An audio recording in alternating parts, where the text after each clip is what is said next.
así, no estoy inventando nada.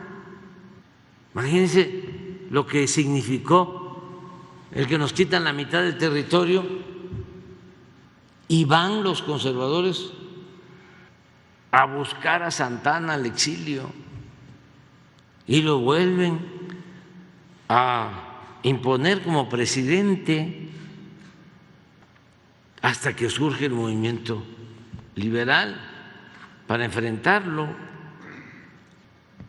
Pero los que fueron a Miramar, ¿no tienes ahí la foto? Vamos a verla. Esos mismos de ese pensamiento fueron después, bueno, primero fueron a buscar a Santana, luego fueron a buscar a Maximiliano y pues en el Porfiriato pues todo era afrancesado. Ahora el de Coparmex ya no está, fue a acusarme a España con el rey. Es de caricatura y van a acusar al gobierno de México, a Estados Unidos. Tú mismo lo acabas de comentar. Llevamos muy buena relación con el gobierno de Estados Unidos con respecto a nuestras soberanías. Y como ellos no saben de eso, porque se acostumbraron a someterse, no saben de un trato igualitario, como lo menciona el presidente Biden, en pie de igualdad. Miren, ahí están todos. Fueron a ofrecerle el poder a Maximiliano. Y si revisamos la historia, lo dejaron solo, lo embarcaron, porque son lo que le sigue de falso, porque querían que Maximiliano, llegando, reformara las leyes que había impulsado el movimiento liberal, las leyes juaristas, y resultó que Maximiliano tenía cierta convicción liberal. Entonces lo abandonaron, como también lo abandonó Napoleón III. Dejó de apoyarlo y ya no le sostuvo los 30,000 soldados franceses que invadieron nuestro país. Por eso se fue Carlota a hacer gestiones a Europa y ya no regresó. Pero así son, y esto no ha cambiado. Y cuando triunfa la República y se logra la segunda independencia de México, se pensaba que ya no iba a haber conservadurismo, que ya habían desaparecido. Pues no, con Porfirio Díaz, que tenía afanes aristocráticos, a pesar de venir de abajo. Ayer recordaba eso. Fíjense, la historia y la política. Porfirio Díaz llega al poder con la bandera de la no reelección. Ya había enfrentado al presidente Juárez con el plan de la Noria. No pudo, acusándolo de reelegirse. Se muere el presidente Juárez y lo sustituye el entonces presidente de la Corte, Sebastián Lerdo de Tejada. Vienen elecciones, gana Lerdo la elección. Juárez, Lerdo, Iglesias eran de los mejores políticos civilistas de ese tiempo, que les tocó enfrentar la intervención francesa. A Porfirio también en el terreno militar. Era el jefe del Ejército de Oriente. Cuando se triunfa, llega Juárez, Porfirio, porque era muy espectacular, le hace la entrega de los fondos que tenía su ejército y él decide retirarse porque él no ambiciona nada. Era un gran actor, un gran simulador. Se va a Oaxaca y empieza ya a preparar pues su lanzamiento político. Y el primer movimiento es contra Juárez, con el plan de la Noria.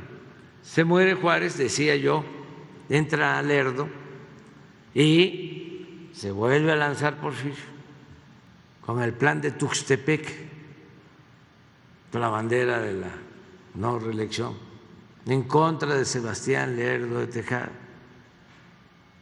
Y militarmente toma el poder y expulsa a los lerdistas, que eran civilistas y también con un tinte aristocrático. Porfirio era un hombre de pueblo que venía de abajo, pero quería ser como los de arriba. En la última batalla contra el ejército de Lerdo, el ejército federal, en Tecoac, Tlaxcala, es el único dato que he encontrado. Se sube a una mesa y le habla a los campesinos que tenían un problema agrario con la hacienda de ahí de Tecoac, y les dice: si me ayudan en la batalla, cuando yo llegue a la presidencia, les voy a dar sus tierras. Y no, nunca cumplió. De las pocas cosas, ¿no?, que hay sobre la vinculación de Porfirio al pueblo, ninguna mención en favor del pueblo. Le escribían de los estados de que había dictadura. Una vez contestó: pues sí, pero es más doloroso que la dictadura el tener que arrancar gentes para la leva, para el ejército. Y aunque no nos guste, lo tenemos que hacer. O sea, justificaba la esclavitud, porque se decía, por ejemplo, en Yucatán, el progreso del Enequén no puede darse sin la esclavitud de los mayas. Ese era el pensamiento. Entonces, toman la Ciudad de México y todo el gabinete de Lerdo al exilio. Algunos no sabían montar a caballo y sufrieron mucho, pero a huir, y se van a Nueva York y a otros estados de la Unión Americana, de Estados Unidos, y se va el que era secretario de Relaciones de Lerdo al exilio, Manuel Romero Rubio. Llega Porfirio al poder, empieza a consolidarse y empiezan a regresar. El que nunca regresó fue Lerdo. Lo fueron a buscar muerto. Murió en Nueva York. Pero sus colaboradores, supuestamente leales, empezaron a regresar. Y regresa Manuel Romero Rubio, secretario de lo que es ahora Gobernación de Lerdo, y su hija se casa con Porfirio. Él tenía 52 años, había quedado viudo, y Carmelita 17. Pero independientemente de los amores, lo que Porfirio quería era un camino para entrar a la aristocracia. Y como Carmelita era una joven bien educada, que tocaba el piano y tenía muchas virtudes, porque pertenecían a esa élite aristocrática, Porfirio, de andar mucho tiempo, hay crónicas de cuando llega el gobierno, triunfa y empiezan a hacerle los aristócratas actos, ¿no?, para acomodarse, porque son muy acomodaticios. Hay crónicas de un abuelo de López Portillo, nada más que no viene el caso ahora buscarlo, en donde lo describe. Y lo que más le criticaba es que siempre traía un palillo en la boca. Sin embargo, Carmelita lo pule y ya se vuelve de la élite. Y nunca, jamás ve al pueblo. Nunca. Al contrario, decía que los indígenas, que eran los dueños originarios del territorio, de sus territorios, tenían acaparada la tierra y los bosques y el agua, y echa a andar guerras en contra de los mayas, de los mayos, de los yaquis, para quitarles las tierras y entregar las tierras a los llamados hombres de negocios nacionales y extranjeros, a sus allegados, al extremo, y ayer lo decía yo, que asesinan a 15,000 yaquis, un horror, una vergüenza, para quitarle las tierras. Entonces, ese pensamiento, más allá hablé de las mentiras, de que manejaba las finanzas públicas con mucha honradez y con mucha disciplina. Falso. Se endeudó el país como nunca, porque rescató, con él empieza lo de el rescate de los potentados al estilo Fobaproa. Se construyen 18,000 kilómetros de vías férreas con concesión y las empresas extranjeras son rescatadas por el gobierno. En aquellos tiempos significó ese rescate el 52% de toda la inversión privada, nacional, extranjera, y de toda la inversión pública. Costó ese rescate 52% de toda la inversión de los 34 años de dominio porfirista. ¿Y qué creen? Se rescata los ferrocarriles y se constituye Ferrocarriles Nacionales de México 2 años antes de la Revolución.